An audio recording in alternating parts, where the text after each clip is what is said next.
అందరికీ వందనాలు. Lent season 9వ దినంలోనికి మనం ప్రవేశించి ఉన్నాం.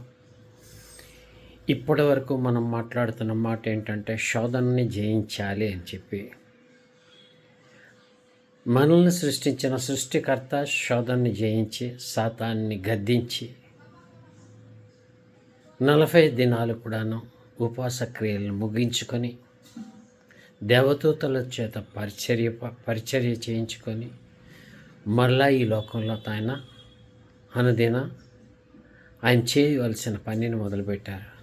అలాగనే మనం ఈ 40 దినాలు కూడాను పరిశుద్ధంగా జీవించి శోధనలు జయించి ఆయన కార్యము అంటే సువార్తను ప్రకటించేవారుగా సిద్ధపడదాం. ఇక్కడ మనం చూసినట్లయితే నిన్న మనం చూసాం,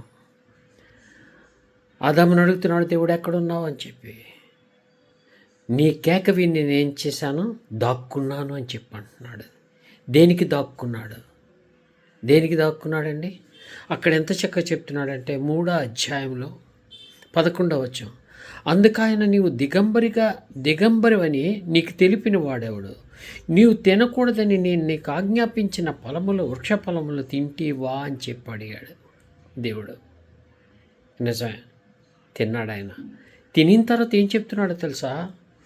అందుకు ఆదాము, నాతో ఉండుటకు నీవు నాకిచ్చిన ఈ స్త్రీయే ఆ వృక్ష ఫలములు కొన్ని ఇయ్యగా నేను తింటిని అని చెప్పి అంటున్నాడండి. ఎంత చక్కగా తప్పించుకుంటున్నాడో చూసారండి.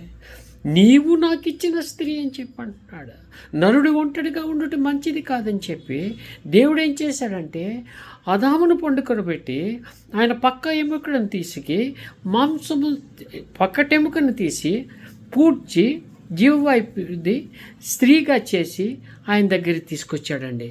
మనం చూసినట్లయితే ఇక్కడ అంటాడు 2వ అధ్యాయం 21వ వచనం, అప్పుడు దేవుడైన యెహోవా ఆదామున గాఢ నిద్ర కలిగజేసి అతడు నిద్రించుతున్నప్పుడు అతని పక్కటెముకలో ఒక దానిని తీసి ఆ చోటును మాంసంతో పూడ్చాను.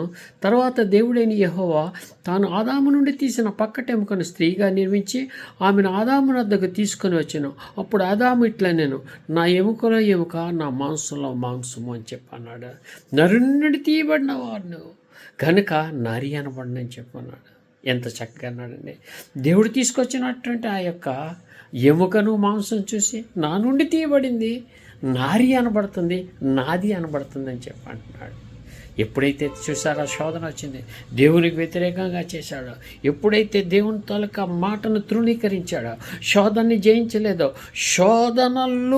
శోధనకి లోనైపోయి అంటున్నాడు ఏంటని తెలుసా, నీవు నాకు ఇచ్చిన స్త్రీ నాకు ఇచ్చింది, నేను తిన్నాను అని చెప్పి అంటున్నాడు. నా దేవుడు చెప్పాడు తినొద్దు అని దేవుడు చెప్పాడు, నేను తినకూడదు అని చెప్పలేదు. కానీ నువ్వు నాకు ఇచ్చే స్త్రీ నాకు ఇస్తే తినేసాను, అది నీదే తప్పు అని చెప్పి దేవునికి చెప్తున్నాడు. ప్రియమైనటువంటి సంగమా, ప్రియమైన క్రైస్తవ బిడ్డలారా, ఏ స్థితిలో ఉన్నావు? ఒకవేళ మనం జయించలేక శోధనని నా కుమార్తె మీద కానీ, నా కుమారుడి మీద కానీ, నా భార్య మీద కానీ, లేకపోతే నా ఇంట్లో ఉన్న ఇంకా ఎవరి మీదైనా నేను తోసే విధంగా ఉంటున్నానా? నా మనసు అటు విధంగా తయారు చేసుకుంటున్నానా? లేదు, ఎదిరించగలిగే శక్తి కలిగి సాతాన్ని ఎదిరించడానికి సిద్ధపడుతున్నానా? నన్ను నేను పరిశీలన చేసుకునేవాడిని. ప్రార్థనా జీవితాన్ని జీవించాలి, వాక్యం చదవాలి, సిద్ధపడాలి, ఆయన దేవునికి ఇష్టలుగా జీవించాలి. ఈ 40 రోజుల్లో అది చేస్తున్నామా లేదా అనేది ప్రతి ఒక్కరు కూడాను పరీక్షించుకోండి. దేవుడు మిమ్మల్ని దీవించి ఆశీర్వదించునుగాక. ఆమేన్.